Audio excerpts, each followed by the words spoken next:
This is Savron Amin reporting for Royal Banner News Network. The flood of Colorado affected thousands of people in the Fairview community and all around the state. The main tributaries that flowed down from the Flatirons were the St. Vrain, the Boulder Creek, and the South Platte River. According to CNN, were the largest and most prominent that affected the flood. More than 18,000 homes were damaged and 6,000 people were evacuated. With a little less than 70 people still unaccounted for, the flood had a huge impact in Boulder mostly, but all around the state. The flood changed a lot of lives in the Fairview community, both students and faculty. Here are just a few of the stories. I live in South Boulder and my basement got flooded. We had a drain overflow and all the water started going into our basement. We got about like 3 inches and we had to bail all night and we had to pull up all the carpet. It's going to take a while. We still have to have fans and pumps, but I think it'll be fine. We have to get the carpet in soon. Okay, so my basement got like 6 inches of water and then my crawl space had a foot and a half. So we made a siphon that sucked the water out. Well, our carpet's still all ripped out now and we're dealing with the drywall. My house got flooded and we needed to rip up the carpet and move out all the furniture. Fairview's flat roofs created a lot of rainfall water buildup on top of the roofs, which resulted in hundreds of leaks. According to Fairview, over 800 ceiling tiles were removed post-flood. My personal experience with the flood was when we woke up to the phone call on Thursday morning. We knew we had had some water damage in our basement. When a friend called at 5:30 and said that their basement was flooding, could we come and help?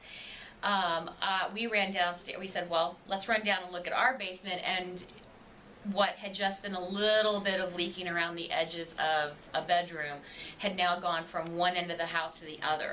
So our basement, because we live in a ranch, we have 1,100 square feet in the top floor and 1,100 square feet in the basement. So it had gone from halfway through a small bedroom all the way to the other side. And we were stepping on just wet carpet. And then at 5 o'clock, he came upstairs and he said that the drain was no longer working. And we had like 2 inches. And between 5 and 8, it went from 2 inches that you were stepping on to knee level. So we were wading through knee-level, disgusting water. The water destroyed thousands of basements and left many people leaving their things out on the street. The City of Boulder designated a few different lots, the South Boulder Rec Center and the East Boulder Rec Center, to keep the trash monitored. However, some people couldn't fit all their stuff there and had to result in putting it on the side of the road. Things are soaked to the core, and many people had to cut up their carpets and hardwood flooring. So I live in the middle of Left Hand Canyon, which was one of the areas that ended up being most affected by the flood. The road was completely destroyed about a mile downstream, and then again about a quarter mile upstream from my house, and so we were completely isolated for the first few days. We also had power knocked out, and it ended up being out for 18 days total.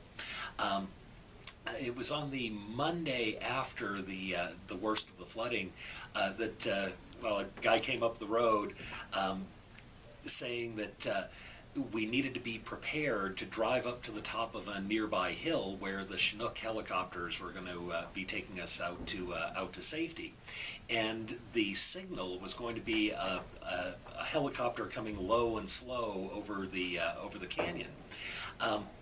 So we packed up, got the car ready to go and all that, and then sure enough, the helicopter appeared over the canyon, flying low and slow. And I went out onto the deck. He kind of hovered over my house for a couple of minutes, and so I went out on the deck and signaled to him, no, drive up the hill over there. The pilot leaned out the window, and was like, no. Now, and then sent a guy down on a cable. Took my wife first, then me, then our 2 cats, then our neighbor and his dog, and the whole process took probably about 45 minutes or an hour or so of hovering over the canyon and swinging back around to pick up more stuff. And then they flew us down to the Boulder airport. From there, we got on a BVSD school bus that the district had loaned, for all these recovery operations, and we're given a ride to the YMCA, where I called Mr. Niedringhaus and crashed at his place for a few days until a guy with a bobcat, a little tractor, was able to build a ford in the river, and we were able to start driving home again. For an in-depth interview with Scott Peoples and stories alike, visit the URL posted below.